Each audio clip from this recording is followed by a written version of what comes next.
Hello, Canopy Growth investors and traders. Today is Wednesday, December 9th. Welcome back on the Pursuit of Wealth. And in today's video, we're going to discuss Canopy Growth closing multiple sites across its Canadian business and footprint. And before we jump into today's video, make sure to hit the like, subscribe, tick the bell, and you'll be notified of any future updates. So stick around and we'll jump right into today's content.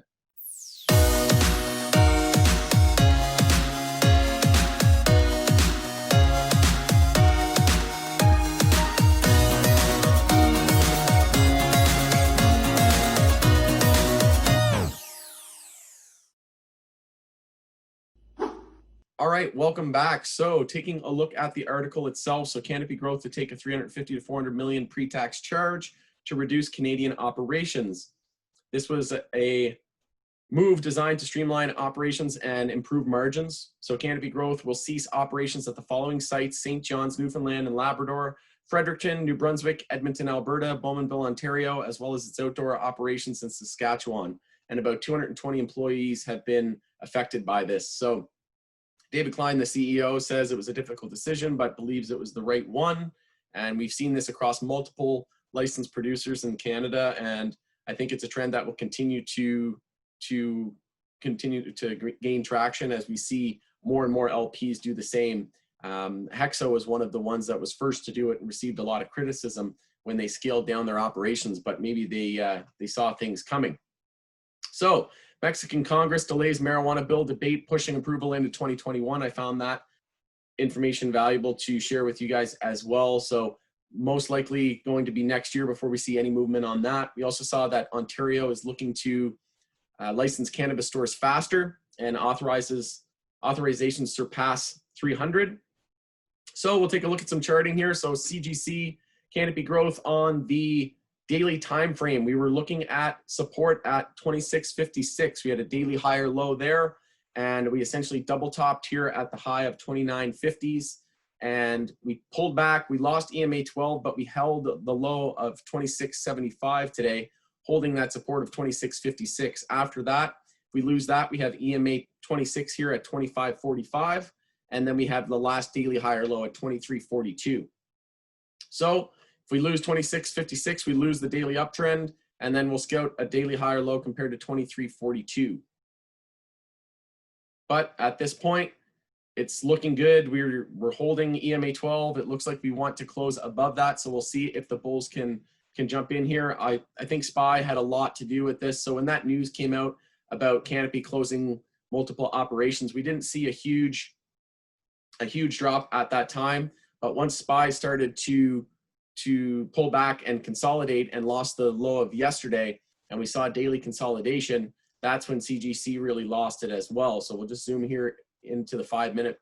So you can see we were trending down a little bit on that news, but then once SPY started to really start losing momentum or gaining bearish momentum, that's when we started to see this slide to the downside on Canopy. So I think it was more related to the market selling off versus the actual news article. So that's just my opinion. Let me know in the comments below if you think any different or if you agree with me. So SPY, like I said, into the end of the day here, trying to bounce. We have the low at 365.97. We're trying to form a we formed a tiny 5-minute higher low and higher high. So you could technically say we changed the 5-minute trend, but then we lost that. It was a low of 366.27. Actually, we essentially double bottomed there, 366.29. So we are in a bit of an equilibrium pattern here now into the end of the day. And whichever way this breaks will dictate likely how we will close and open tomorrow. So that's where we stand on the SPY chart. Again, I think it was more related to SPY consolidating than the actual news, but bulls are holding the low here and they're buying the dip. After, if we do lose that low here at 26.56, again, we'll look at EMA 26 and then support at 23.42.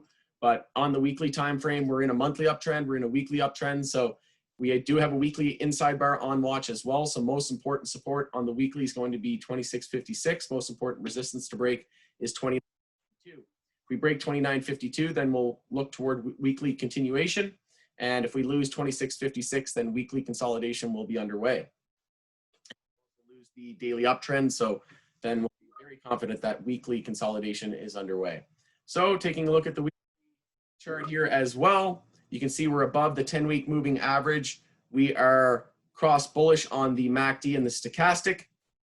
And taking a look at the weekly moving averages, we are holding the 100 weekly moving average. So that is at 2637. So that's going to be another potential support. And after that, down at 2376 is the 200 weekly moving average. So as we know, we have daily there right around the $26 level, and we also had another support at 2376. So those levels are very, very much in play, in my opinion, going here into the end of the week. And taking a look at the daily chart, on the moving averages, we are starting to cross bearish on the MACD, but we are well above the 5100 and the 200-day moving average.